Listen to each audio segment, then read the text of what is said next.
Hi, my name is Christopher Taylor of Sovereign Harmony. And you might be asking, well, what's Sovereign Harmony? Well, we'll get into that later. I think you'll understand it a little bit better. What I want to focus on here is this movement, the Wall Street movement, this Occupy Wall Street movement. Today is October 15th, 2011. This is supposedly the big day for the Occupy movement, okay? And before I get started, I just want to just throw out my philosophy out there with you, which is basically take the best and leave the rest. So that is, if anything I say here resonates with you, you're free to take it. And if anything I say doesn't resonate with you, then leave it. You don't have to believe everything. And that goes for any piece of information that you're getting. Always take the best and leave the rest. That's how I'll start this, and that's how I want you to treat this, okay? I don't know everything. Nobody does. But what I'm going to do here is just kind of give my overview of what I think this movement is really about, the real core issues of this movement and where it's headed and everything else. So, I want to start with the analogy of the Titanic, okay? We've all seen the movie The Titanic with Leonardo DiCaprio and Kate Winslet and everything else, but this is a true story, based on the fact that the ship was built in such a way, it was so big and was so technologically capable.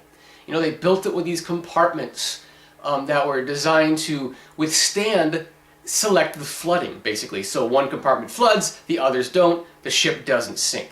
It was a special design. So despite its enormous size, it was kind of too big to fail. A lot like this concept we hear thrown around the last few years in our economy, this too big to fail kind of thing. But on this ship, and again, this isn't the perfect analogy. It really isn't. And there's no perfect model for anything. Again, take the best out of this, leave the rest. But the way I see it is, the Titanic was full of not only the elite, okay, and that included the creator of the ship, the designer of the ship. This person was on the ship. Then we had people that were actually steering the ship, the captain and whatnot. And then we had all the lower class kind of people that are on the ship, all right? But the point is, everyone on that ship chose to be on that ship. They all had a piece, a part in that agreement to be on that ship. Regardless of anything else that goes into that, they all agreed to be on that ship. And I see our current economic system in the same way, okay? This Occupy Wall Street movement is all about recognizing the 99%, okay? And I think it's wonderful. The protests are wonderful. I think anything that brings awareness to what's really going on is wonderful. I am personally not a protester. That's my truth. My truth is kind of what you're hearing right now. I don't protest. I respect protesters, though, and I respect the message and the concrete things that happen from protests. People say, well, what's the point? And you're hearing that thrown around all over the place now. Well, what do they expect? They expect Wall Street to just start writing checks and things like that. And that's the typical response. This is all based on, though, this agreement that we have created, okay? If I include myself in this 99%, which I'm going to get to in a bit, I don't want to include myself in that. I am technically part of the 99%, yes. I am not in the 1 percentile of the highest income, not by any stretch of the imagination. So I'm in that 99% range, but I don't like to view it or perceive it or frame it in that way. And I'll tell you why in just a bit, if you stick with me, okay? But I want to get back to the idea of agreement, okay? So just like everyone agreed to be on the Titanic, from the lowest class to the highest class, they all agreed to be on it. They didn't know it was going to sink. And part of the reason that there was part of the reason they were on that ship, there were some that would have this gut sense that says, this thing is huge. How can it not sink? And part of them said, don't get on the ship. But what did they say? They said, well, the authorities that the people I've given my authority to, these experts, say it can't sink. It's unsinkable. Kind of like our economy. It's unsinkable. It's too big to fail. We're the United States of America, for God's sakes, right? We're the most powerful nation in the world. Whatever we're doing can't be destroyed. It can't fall apart. it will work. Okay, and that's kind of what I'm getting at, is that we, this 99% that we're calling it, what we've done is basically said, all right, we'll let you be the authorities, we'll let you be the employers, we'll be the employees, we'll do what we're told, and this is the agreement as long as we're taken care of. All right, and it's the taken care of part that's fallen apart lately. And that's what's making people angry, this idea that, my father used to have health insurance, I don't have health insurance. There was once pensions and Social Security, and now all we have is this gambling thing called 401ks, which was only intended 30 some odd years ago to be an addendum to pensions and Social Security as a way of generating a potentially more retirement income. But it's become the sole source of retirement, which is dangerous, especially with this current climate. I think we all sense that the ship is sinking. And I totally agree with that. I think the ship is sinking. I think the Titanic is sinking, regardless of what the authorities tell us that it can't sink. It's built in the right way. It has the right compartments. And what's interesting is that this whole agreement we've jumped into is fairly new. I mean, the Federal Reserve, I'm not going to get too deep into that, but 1913, this is when that started, and that's when essentially money became separate from the people, and it became a business to put people in debt and to put people, struggling to just survive, never mind live, but just to survive. And then post-World War II, when there was a real fear of communism and what could overtake the world, and there is some real genuineness to those fears, and there's something to fear about being controlled and everything else. But what was created in post-World War II times, this idea of the nuclear family with the house, which no one can afford anymore, that we're all foreclosing in, and everything else, and everyone has their vehicle, and everyone has their separation, their safety, okay? And they're all going to be taken care of by their employer. This sense of happy America. It's a very brief period of time, and yet this has become the tradition. This is what people are clinging to as tradition, and it's not traditional. It's much more traditional to commune in some ways, like these movements and these protests. People are communal beings by nature. We're not meant to just secularize ourselves into nuclearized family units and call them our enemy and our friends or our circle of trust and things like that. That's what creates separation. That's what that's what happens between nations, and what is the root cause of war and everything else. We're not going to get into that here, okay? Like I said, take the best, leave the rest, all right? And we'll talk about that all the way through. What I want to really focus on here is the idea of creating a new agreement, because that is what the heart of this movement is. People are realizing that we are valuable, okay? And just by the principles of supply and demand, because, look, capitalism itself is not at fault here. The free market is not at fault. Freedom to do what we love is what makes America America, and this is something we can have, but in a more workable way. The current agreement doesn't work. This current agreement obviously doesn't work. We're recognizing that we're being completely devalued. How can 99% of the people have such a small worth? Okay?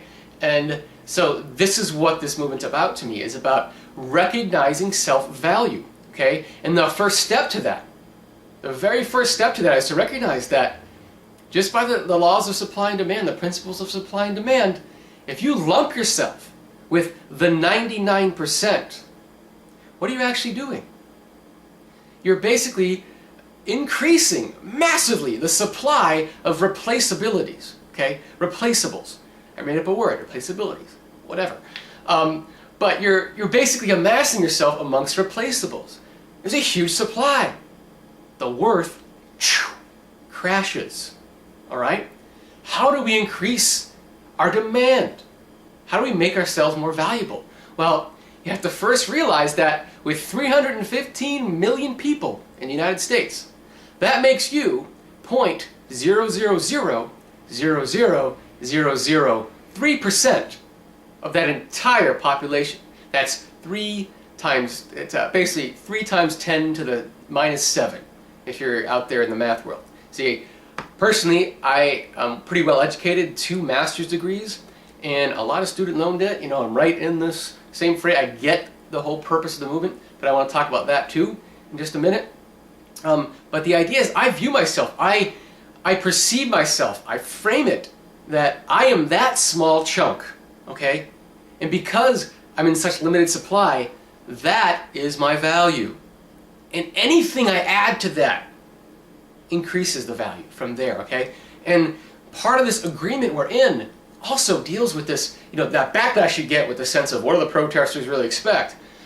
This sense of what are they doing? What is that masculine, patriarchal, traditional approach, all right? And I have to admit, you know, my first thoughts about anything is, what do we do about it? What do we do about this? And we have to realize that there's a process in change. And the first step in that process is awareness. And that's what protests do, okay? It brings about awareness. And that's the beauty of this protest. Are there solutions right now? Not really, you know? But we understand the ship is sinking, just like in the Titanic, but it doesn't mean we can't swim until help arrives, all right? It doesn't mean we can't. So we can panic or we can relax, you know? And we can relax and realize, yes, the ship is sinking, and this is ultimately good for us. It's ultimately good that the ship is sinking. And I wouldn't expect those rescue boats to have the letters USA government inscribed on them, okay? And that's part of this too, is this thought that someone's supposed to do something to save us. Everyone's blaming Obama. I mean, the poor guy comes into office and everything's in shambles, and he's done nothing. Let's face it, he's done nothing in 3 years. But that goes both ways. He's done nothing. Nothing bad, nothing good, nothing positive, nothing negative. It's kind of just been like this, economically speaking, since he's taken office in 2008. And if you had any illusions in your own kind of mindset that one person being elected was going to change things, whose fault is that? You know, and don't blame yourself. I don't mean to put blame on you, but the idea is, who's agreeing to this?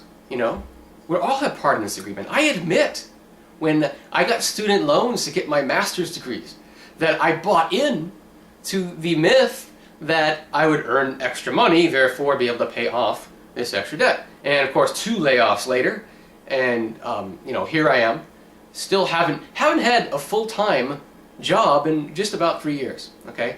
But here I am, thriving in some ways. And not necessarily financially, not 100% there, things are getting better, but I am thriving, and I've recognized my value through this process a whole lot more than I ever did when I had a job. When my idea of where my safety and my security came from was through a job, okay? And this is part of the awakening that's going on right now. People are awakening to this idea that, wait a minute, I have something to offer. I don't need to just do what I'm told to deserve to survive or to deserve to live. That I am worthy regardless, okay? That's the ultimate lesson here that we're getting on a collective level, in my opinion. That we are worthy regardless of if we have a job, regardless of, you know, if we are quote-unquote contributing, because, you know, give us a chance and we will contribute. But we're relying too much on them, on this them we're creating through this agreement to supply us with employment. It's not going to happen. Okay? The old jobs economy is collapsing. The ship is sinking. The new economy is emerging, though. And that new economy is based on services more so than products. Look, technologically we've gotten to a place where anything that deals with manufacturing can be relatively automated. We don't need humans to do that anymore, and that's a good thing. That is a good thing, that we don't need humans slaving for hours, strenuously, to produce products if machines can do it for us. That's the whole point of technology, to take the freaking burden off of us. And we look at that as a bad thing. We say we have to create jobs. No, no, no. We have to create value within the individual. Value in the individual so the individual can bring their work out there. That's the new economy. Bringing the value out there, but we first have to honor that value. We first have to strip down the old agreement that is, our whole school system is based on the military. And the military has its place. You have to devaluize, de-individualize someone through that process of basic training to get them on this agenda of your military mission. That's the only way that's going to work. You're not going to have a military operation work when everyone's doing their own thing. It's not going to work, okay? But we've adopted a school system that essentially adopts that same devaluation process. And we can blame the school, we can blame this and that, and yeah, that's something that needs to be addressed, but we don't, that's, the first step here is, number one, I'm part of this agreement, and this agreement doesn't work. That's what we're recognizing. I've been part of this agreement. I have signed the dotted line on my home loan or my student loan or whatever it is, or my job, and I've said I'm relying on this. And I've said I believe in this, and this is going to give me my worth. And that my retirement's going to come through a 401k, that I can give all my money to these one percenters and somehow make money, even though I'm now protesting against, the one percenters that have all the money to take care of me later. The idea is trusting the self enough and loving the self enough, appreciating the self enough to know that you have something to give, then to give that and to create a job or work or label that supports that, okay? And my whole concept, for example, sovereign harmony. This is the concept that is essentially that balance point between the ultra-right wing and ultra-left wing, between that sense of separation and connection, all right? I am the 3 times 10 to the minus 7% of the US population, and I'm sovereignly within that. I am alone there, and I want to harmoniously interact with the other 3.10 to the minus 7 percenters out there. That's sovereign harmony, okay? That's the new economy model, to bring yourself out there, okay? This is how I see it. Again, you don't have to agree, all right? But the point is that we need a new agreement. We need a new agreement. We're recognizing our value because the things that were supposed to give us value, our jobs, our houses, these things that matter, are gone, and we're going, wait a minute, but I'm not gone. I'm not dead. I'm still alive. And I'm worth something. So we're, through this process of stripping down and the ship sinking, we're recognizing our true value. And now we want a ship to be designed to carry that value.